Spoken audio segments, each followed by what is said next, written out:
은혜와 축복이 넘쳐나기를 소망합니다. 옆에 사람 앞뒤 사람 인사합시다. 하나님의 귀한 축복이 당신에게 임하기를 소망합니다.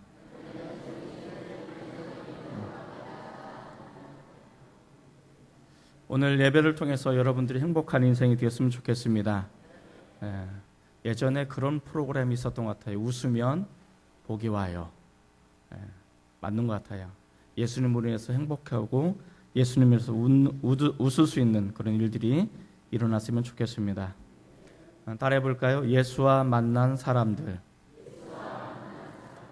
예수와 만난 사람들, 그 첫 번째 니고데모에 대해서 살펴보도록 하겠습니다. 밤에 찾아온 그 사람, 니고데모.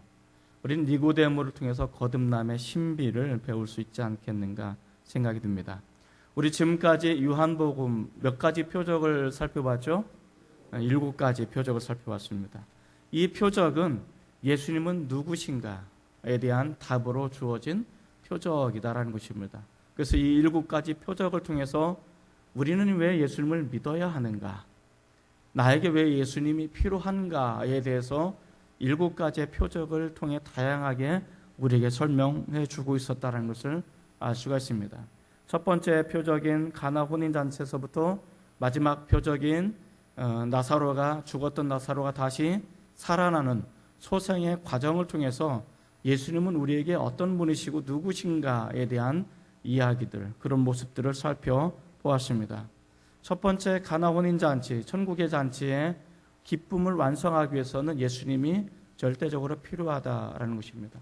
또한 삶과 죽음의 경계선상에 살아가고 있는 우리들이 죽음이 아니라 생명으로, 삶으로 가기 위해서는 예수님을 믿어야 되는 것을 우리에게 이야기해 주고 있습니다.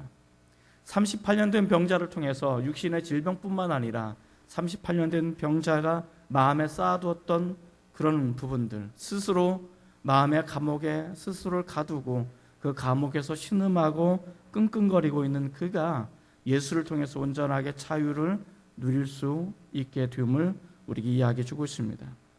오병이어의 기적을 통해서 생명의 양식 되신 예수님을 먹고 마셔야만이 우린 진정한 영생, 영원한 삶을 누릴 수 있음을 이야기해 주고 있습니다. 배를 타고 가는 이 제자들이 풍랑으로 인해서 크리칠 같은 어둠 속에서 그들이 한 번도 나갈 수 없지만 예수님께서 그들의 배에 오르실 때 그들은 그들의 목적지까지 온전히 다다르고 이룰 수 있음을 이야기해 주고 있습니다. 예수님께서 내 인생의 배에 오실 때 우리는 세상이라는 바다를 항해할 때 우리는 온전한 목적지인 천국에 다다를 수 있음을 이야기해 주고 있습니다.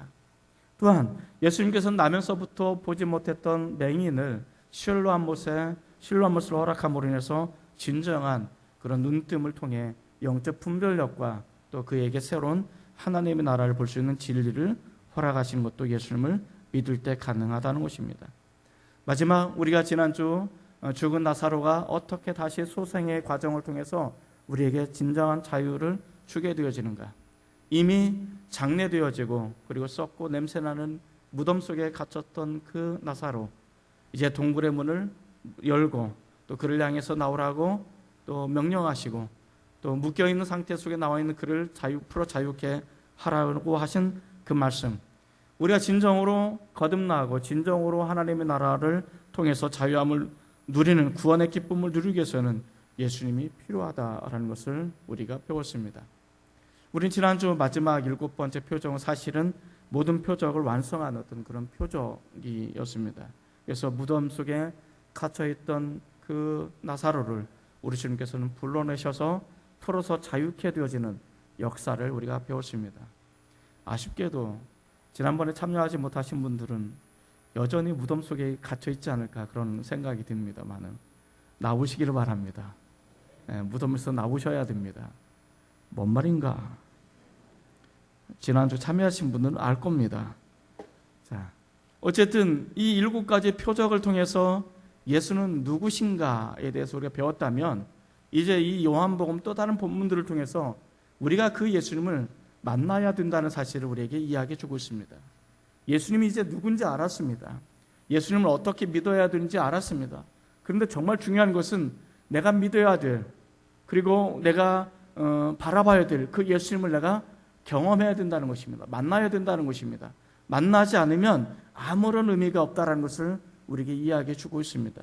오늘 이 니고데모, 이 사람을 통해서 우리는 예수를 왜 만나야 되는지, 그 만남의 첫 번째 과정이 어떻게 거듭남의 과정을 통해서 우리가 영원한 하나님의 나라, 천국을 바라보고 들어갈 수 있게 되어지는지를 설명해 주고 있다라는 것을 알 수가 있습니다. 자, 그렇다면 이 니고데모, 이 예수와 만났던 이 니고데모는 어떻게 우리에게 소개하고 있는가? 성경을 통해서 좀 살펴보도록 하겠습니다.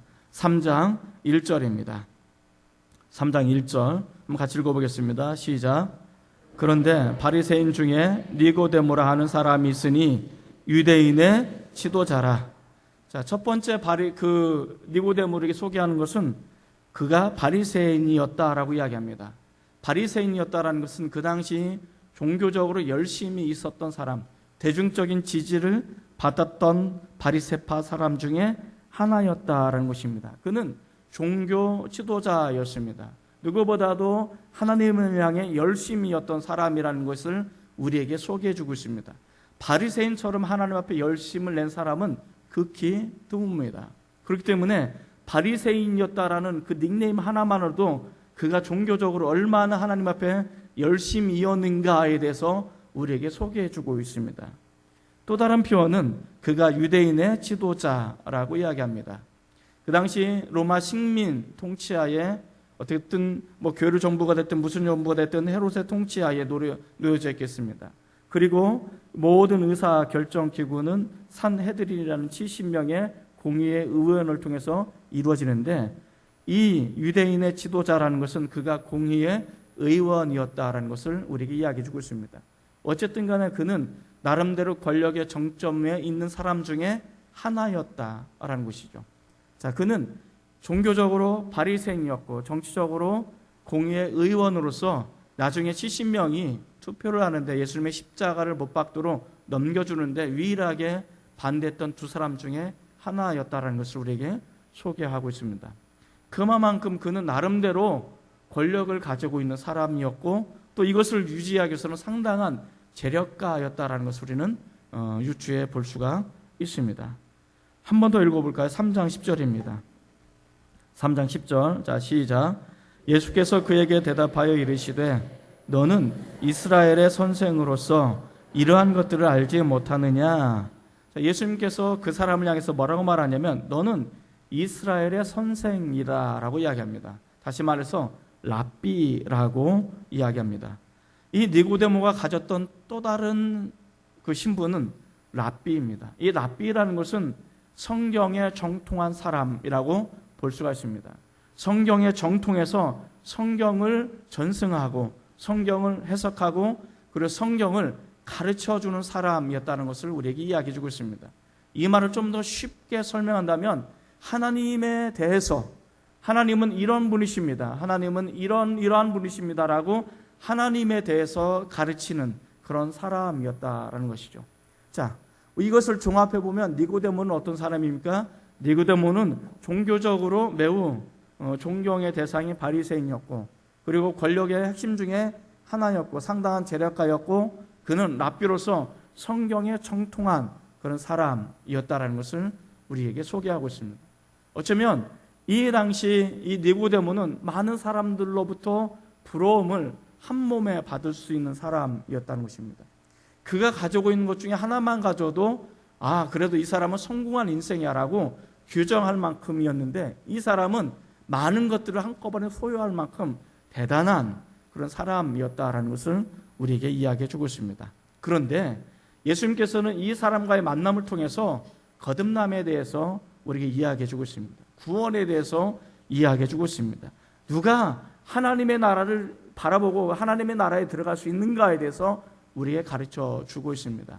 하나님께서는 이 니고데모라는 교보제를 통해서 우리에게 동일하게 말씀하십니다. 우리가 어떻게 하면 하나님의 나라에 들어갈 수 있는가, 이것을 우리에게 가르쳐주고 있는 모습입니다. 그것은 바로 거듭남의 답이 달려 있다는 것입니다. 자, 그렇다면 누가 거듭남의 신비를 경험할 수 있을까? 첫째로 자신의 영적인 현 주소를 아는 사람입니다. 따라해 볼까요? 자신의 영적인 현 주소를 아는 사람입니다. 자신의 영적인 현재 상태를 아는 사람이 사실은 거듭남의 첫걸음을 내디딜 수 있다는 것을 우리에게 이야기해 주고 있습니다. 3장 2절 말씀 한번 같이 읽어볼까요? 3장 2절입니다. 자, 시작. 그가 밤에 예수께 와서 이르되 라비여, 우리가 당신은 하나님께로부터 오신 선생님 줄 아나이다. 하나님이 함께 하시지 아니하시면 당신이 행하시는 이 표적을 아무도 할 수 없음이니이다. 이 밤중에 이 니고데모가 예수님을 찾아왔습니다. 그리고 그렇게 이야기합니다. 당신은 하나님으로부터 보내심을 받은 사람인 것을 내가 압니다. 왜냐하면 당신이 행하고 있는 그 표적은 하나님이 함께 하지 않으신다면, 하나님으로부터 보냄을 받지 않으신다면 이 표적을 행할 수가 없기 때문입니다. 그렇기 때문에 당신이 행한 표적을 통해서 당신은 하나님과 함께하는 사람이었고 하나님으로부터 보내심을 받은 사람이라는 것을 내가 인정하고 내 것을 믿습니다. 자, 그런데 이 표적을 통해서 예수께 나왔는데 중요한 것은 3장 2절에 가장 중요한 단어를 하나 우리에게 소개하고 있습니다. 뭘까요? 밤이라는 단어입니다. 밤. 먹는 밤 말고 밤. 이 밤이라는 단어가 되게 중요합니다. 자, 그러면 이렇게 질문할 수 있습니다. 그렇다면 니고데모가 왜 한낮에, 태양이 한참 떠있는 한낮에, 환한 대낮에 나오지 않고 아무도 잘 알아볼 수 없는 캄캄한 밤에 예수님을 찾아왔을까라는 것입니다. 이 밤이라는 단어는 요한복음에 보면 매우 상징적인 것을 의미합니다. 예수님께서 38년 된 태어나면서부터 맹인되었던 이 사람을 고치시면서 뭐라고 말씀하시냐면 나는 세상의 빛이다 라고 말씀하시고 나는 낮 동안에 일을 하고 밤에는 일을 하지 않는다라고 이야기합니다. 그렇기 때문에 밤이라는 것은 단순히 어둠을 상징하는 것이 아니고 영적인 무지의 상태, 영적인 캄캄함, 이런 것을 의미합니다. 그렇기 때문에 하나님의 자녀들이 일할 수 없는 기간은 바로 밤이라는 것입니다. 그런데 밤에 일하는 존재가 있어요. 누구죠? 물론 밤도둑도 있겠지만 또 누가 있을까요? 가룟유다라는 사람은 예수님을 팔고자 마음을 먹었습니다. 사탄이 그에게 예수님을 팔려는 생각을 넣었습니다. 그리고 마침내 이 가룟유다가 사탄이 가룟유다에게 들어가서 예수님을 팔려고 하는 어떤 결단을 할 때가 언제냐면 밤이라는 것입니다. 그렇기 때문에 밤에라는 것은 영적인 무지의 상태, 영적인 분별력이 없는 그런 상태, 이런 것을 이야기해 주고 있고, 겉으로는 한 몸의 부러움을 사고 있는 이 니고데모였지만 그 내면의 상태는 여전히 캄캄한 암흑과 같은 그런 모습, 이것을 우리는 영적인 목마름이라고 표현할 수 있습니다. 심각한 영적인 갈증, 심각한 영적인 목마름을 가지고 있는 사람이 바로 니고데모였습니다. 겉으로는 존경받는 사람이었습니다. 겉으로는 나름대로 부러움을 가지고 있는 사람이었고 권력을 가지고 있는 사람이었고 상당한 재력가였습니다. 겉으로는 하나님에 대해서 누구보다도 많이 아는 사람이었고 성경에 정통한 사람이었습니다. 하나님의 나라에 누구보다도 가까이 갈 수 있는 사람이 바로 니고데모였다는 것을 우리에게 이야기해 주고 있습니다. 그런데 그가 밤에 예수님을 찾아왔다는 것은 그의 내면의 상태가 그가 가리키고 있는 하나님의 나라를 경험하지 못하고 확신하지 못하는 그런 모습들을 우리에게 보여주고 있습니다. 밤에라는 이 단어는 또 다른 것을 의미합니다. 그는 많은 것들을 누리고 또 많은 것들을 가지고 있는 사람이었습니다. 그 당시 유대 지도자들은 예수님을 정죄했습니다. 예수님을 반대했습니다. 예수님을 어떻게 보면 대적으로 규정하고 있었습니다. 그렇기 때문에 그 상류층에 있는 리더십에 있는 이 니고데모가 한낮에 예수님을 찾아와서 상의를 했다면 아마도 니고데모는 주류 사회로부터 이탈되어서 많은 것들을 희생하고 누리고 있던 것을 포기해야 되는 어려움도 있었을 수 있습니다.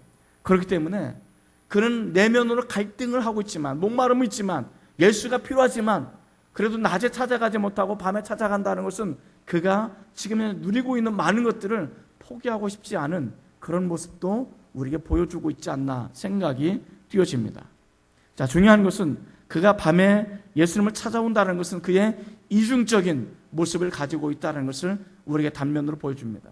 참으로 아쉬운 것이 바로 여기입니다.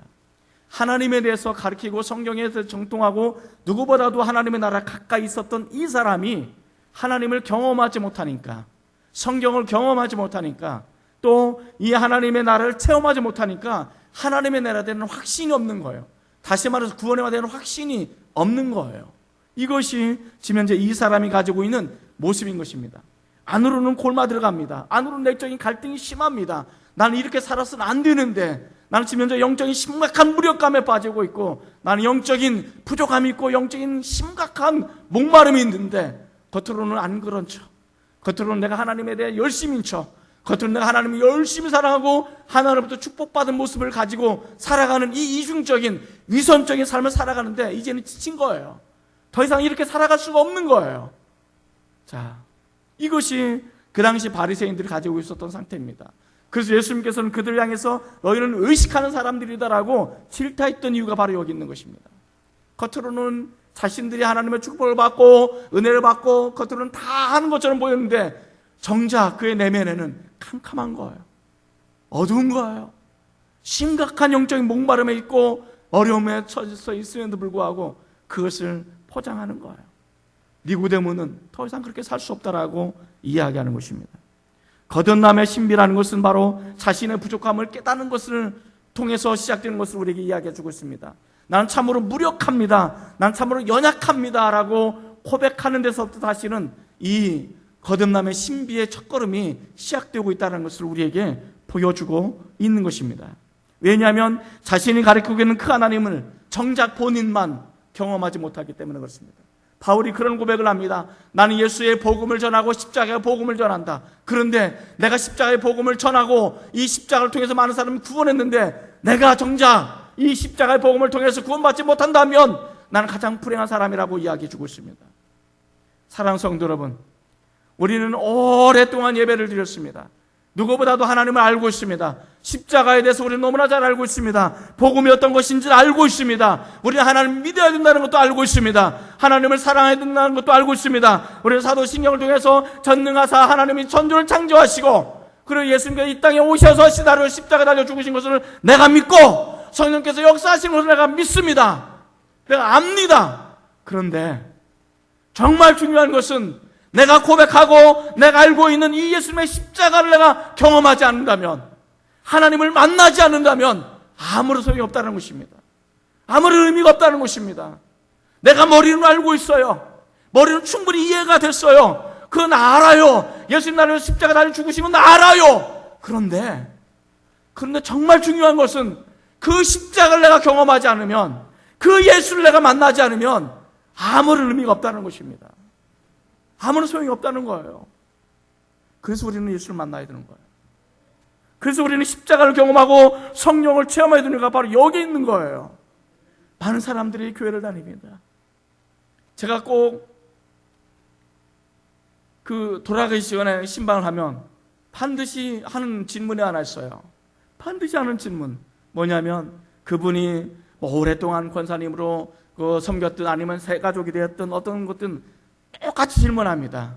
뭐라고 질문하냐면, 오늘 당신이 돌아가시면, 당신이 죽는다면 천국에 갈 확신이 있으십니까? 천국에 갈 확신이 있으십니까? 이 질문을 해요. 전도 폭발 첫 번째 질문이 뭐죠? 오늘 밤 당신이 잠을 자는데 이 세상에서 깨어나지 않으면 어디에서 깨어날 거로 확신하십니까? 천국의 문턱에서 깨어날 거로 확신하십니까? 아니면 지옥의 문턱에서 깨어날 거로 확신하십니까? 어디에서? 곤란한 표정이에요. 이러면 안 돼요. 어디에서 깨어날 거로 확신하십니까? 천국에서. 천국의 문지기가 이야기합니다. 내가 너를 천국에 들여보낼 이유가 뭐냐? 라고 묻는다면, 이렇게 오랫동안 교회를 헌신했던 권사님이 종종 이렇게 대답을 합니다. 목사님, 제가 이 교회를 위해서 얼마나 오랫동안 헌신했는지, 내가 여전도 연합회 회장도 하고, 내가 권사회 회장도 하고, 내가 지방의 임원도 하고, 내가 이렇게 오랫동안 헌신했습니다. 천국 갈 수 있겠죠?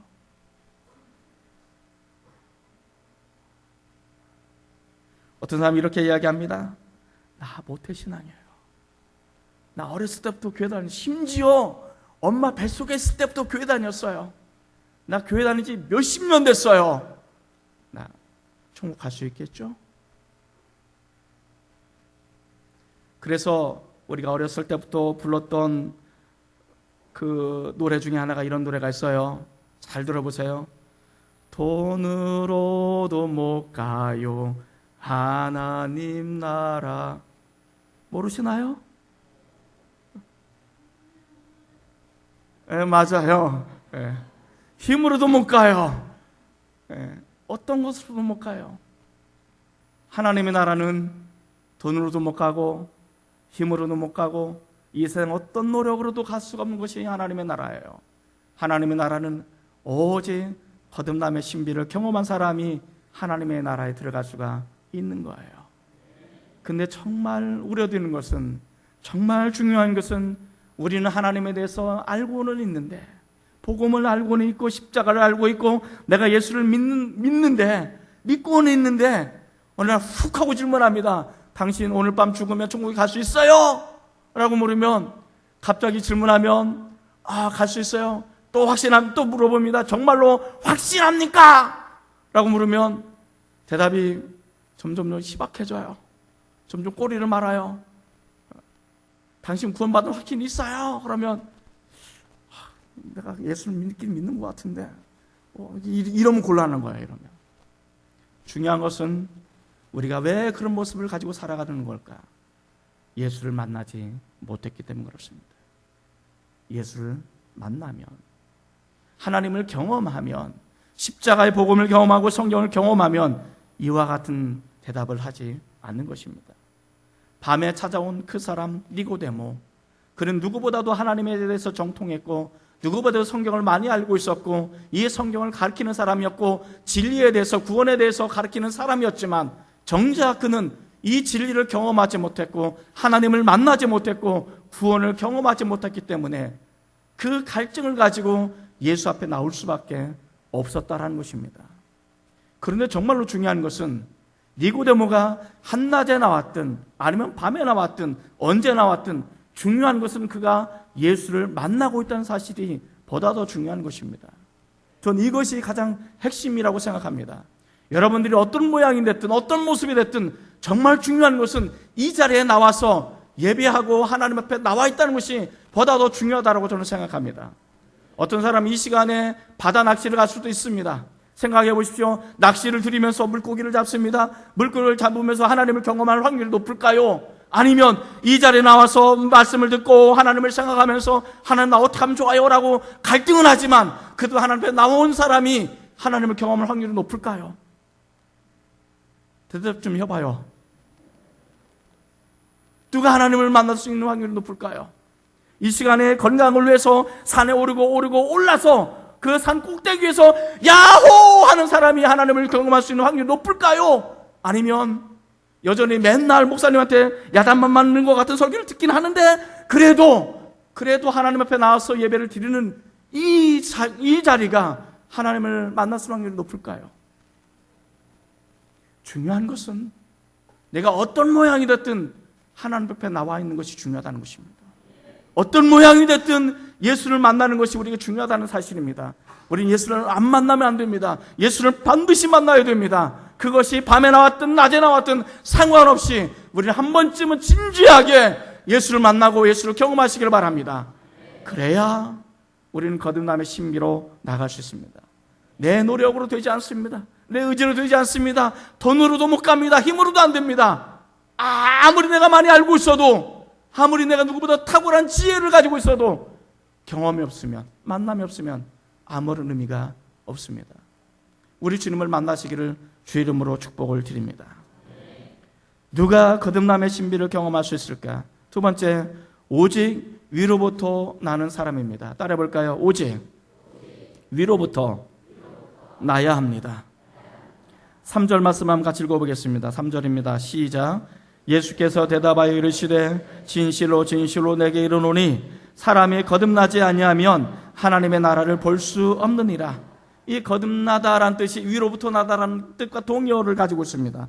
사람이 거듭나지 않으면 하나님 나라를 볼 수 없다. 누구보다도 하나님에 대해서 정통하고 성경에 대해서 박식하고 하나님 나라에서 누구보다도 많이 알고 있는 이 니고데모를 향해서 우리 주님께서 말씀하십니다. 내가 보니까 니고데모, 당신에 정말로 필요한 것이 있는데 그것이 뭐냐면 거듭나야 돼. 거듭나야 돼. 거듭나지 않으면 당신이 가지고 있는 지식, 당신이 가지고 있는 수많은 것들, 이거 가지고는 안 돼. 이건 별로 중요한 것이 아니야. 정말 중요한 것은 당신이 거듭나야 돼 라고 말하고 있는 것입니다. 한 번 더 읽어볼까요? 5절입니다. 5절. 자, 시작. 예수께서 대답하시되 진실로 진실로 내게 이르노니 사람이 물과 성령으로 나지 아니하면 하나님의 나라에 들어갈 수가 없느니라. 이제 좀 더 정확하게 이야기합니다. 물과 성령으로 나지 아니하면 하나님의 나라에 들어갈 수 없다. 3절에 사람이 거듭나지 아니하면 하나님의 나라를 볼 수 없다라고 말하고 있고, 이제는 물과 성령으로 거듭나지 아니하면 하나님의 나라에 들어갈 수가 없다라고 이야기합니다. 성령으로 인해서, 물과 성령으로 인해서 우리가 거듭나야 되는 것입니다. 우리가 물과 성령으로 거듭나는 것이 어떤 것인가? 6절에는 이렇게 설명하고 있습니다. 6절 한번 같이 읽어보겠습니다. 자, 시작. 육으로 난 것은 육이요 영으로 난 것은 영이니. 자, 여기 보면 육의 세계가 있고 영의 세계가 있습니다. 중요한 것은 육신의 세계로 인해서 태어난 사람은 육신의 세계의 기준점을 가지고 있는 거예요. 육신의 기준점이라는 것은 다른 것이 아닙니다. 세상의 기준점을 가지고 살아가는 것입니다. 많은 사람들은 태어나면 사람이 자기의 이름을 내야 되는 것이지 세상적인 기준인 것입니다. 사람이 태어나면 그래도 자신의 석자 이름은 남겨야 되는 것이지, 호랑이는 죽어서 가죽을 남기고 사람은 죽어서 이름을 남긴다라고 말하잖아요. 자, 그래서 사람들은 이 세상적인 기준점을 가지고, 그리고 돈을 많이 벌려고 노력합니다. 남들보다 좀 더 많은 명예를 가지려고 노력합니다. 남들보다 좀 더 높은 위치에 올라서려고 합니다. 권력을 가지려고 합니다. 왜냐하면 그것이 내 세상적인 기준으로 봤을 때 성공한 케이스의 모습이기 때문에 그렇습니다. 이것이 철저하게 세상적인 그런 기준점을 이야기하는데, 이 육적인 것은 육적인 거예요. 세상적인 기준점은 결국 영원한 멸망, 영원한 지옥을 피할 수 없다라고 성경은 이야기해 주고 있는 거예요. 그렇기 때문에 우리는 영으로 태어나야 되는 것입니다. 영으로 태어나다는 것은 영적인 기준점이 세상이 아니고 내가 아니고 육신적인 것이 아니고 하나님으로부터 기준점을 삼는 사람, 이것이 영적으로 태어난 사람의 모습이라고 이야기해 주고 있습니다. 자신의 모든 기반을 세상적인 기준에 두는 것이 아니고 하나님의 기준에 두는 것입니다. 그렇기 때문에 이 사람은, 하나님으로부터 태어난 사람은 하나님의 기준점을 두기 때문에 세상의 기준점을 두는 사람들과 함께 더불어 살아갈 때 어려움이 있는 거예요. 고난이 있는 거예요. 갈등이 있는 거예요. 우리는 이것을 영적인 갈등, 내적인 갈등 혹은 영적 전쟁이라고 설명해 주고 있는 것입니다. 내 안에 하나님이 있고 내 안에 하나님의 기준점이 있는데, 어떻게 하나님의 기준점을 가지고 살아가는 사람과 세상의 기준점을 가지고 살아가는 사람이 동일할 수가 있겠습니까? 같을 수가 있겠습니까? 다를 수밖에 없는 거죠. 달라도 너무 다른 거죠. 달라도 너무 다른 사람이 한 공동체 안에서 한 곳에 살아간다고 생각해 보십시오. 갈등이 생겨날 수밖에 없는 것입니다.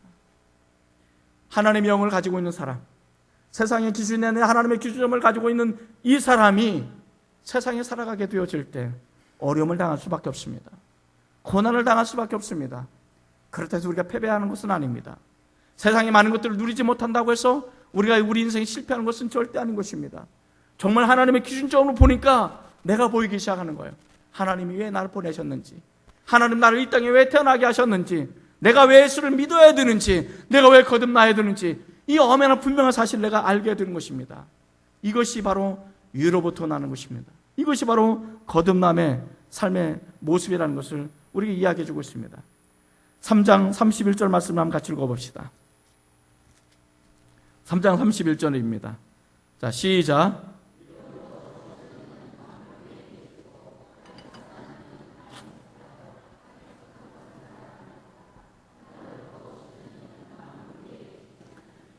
자, 위로부터 오시는 이가 있어요. 위로부터 오시는 이가 누굽니까? 예수님입니다. 우리는 예수님을 통해서 거듭날 수 있다는 것을 우리에게 이야기해 주고 있습니다. 그렇다면 위로부터 난다는 것은 뭘까? 위로부터 난다는 것은 내 노력과 내 의지로 결코 이루어질 수 없는 것을 이야기하는데, 위로부터 난다는 것은 하나님으로부터 난다는 것을 의미합니다. 하나님으로부터 난다는 것은 위로부터 나에게 부어지는 성령의 은혜, 위로부터 부어지는 하나님의 은혜, 위로부터 부어진 나에게 충만해 주시는 역사, 이것이 바로 위로부터 태어나는 것을 이야기해 주고 있습니다. 다시 말해서 위로부터 난다는 것은 내가 성령의 감동을 받는 것을 의미합니다. 내가 하나님의 은혜를 받는 것을 의미하는 것입니다. 하나님의 은혜를 받으니까 예수를 믿을 수 있는 마음이 생기는 거예요. 하나님의 은혜를 받으니까 내가 예수를 믿을 필요성을 느끼게 되는 거예요. 하나님의 은혜를 받으니까 비로소 내 영적인 자화상, 내 영적인 모습이 보여지는 거예요. 니고데모가 예수님의 표적을 보지 않았다면 그는 여전히 이중적인 삶을 살아갈 수밖에 없었을 것입니다. 그런데 그가 예수님을 바라보자, 하나님으로부터 위로부터 오시는 예수님을 바라보자 자신의 모습을 발견하게 되는 거예요. 자신의 진정한 자화상을 발견하는 거예요. 나는 얼마나 무력한 자인지, 내 노력으로 아무것도 되지 않는 이 모습을 발견하기 시작하는 거예요. 그래서 위로부터 임하는 은혜를 통하여 우리는 믿음을 갖게 되는 것입니다. 이것이 위로부터 나는 거듭남의 신비인 것을 이야기해 주고 있습니다. 사랑하는 성도 여러분, 위로부터 내리는 은혜를 받으시기 바랍니다. 하나님이 주시는 은혜를 온전히 수용하시길 바랍니다. 하나님께서는 다양한 방식으로 우리에게 우리 마음을 은혜를 주십니다. 때로는 설교를 듣다가 가슴에 양심에 가책을 받는 것으로 은혜를 주실 때가 있습니다. 때로는 설교를 듣다가 맞아, 나 저렇게 살아야 되는데, 나 저렇게 살고 싶어요 라고 감동을 받을 때가 있습니다. 날마다 있는 것이 아니라 가끔 있죠. 1년에 한두 번쯤은 있으시죠.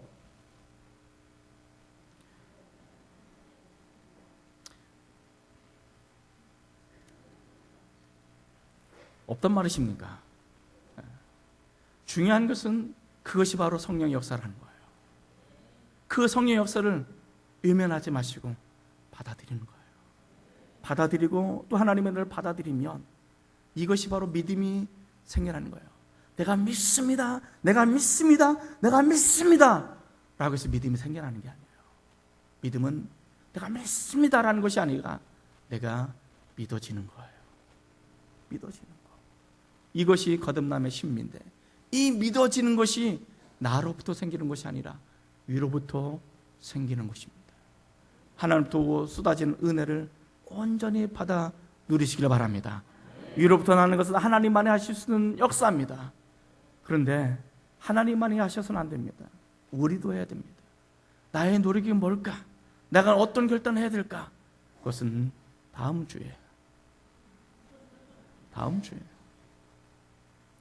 주를 기대하시기 바랍니다. 아멘 하신 분은 7배의 축복을 받아 누리시기 바랍니다. 기도하십시다.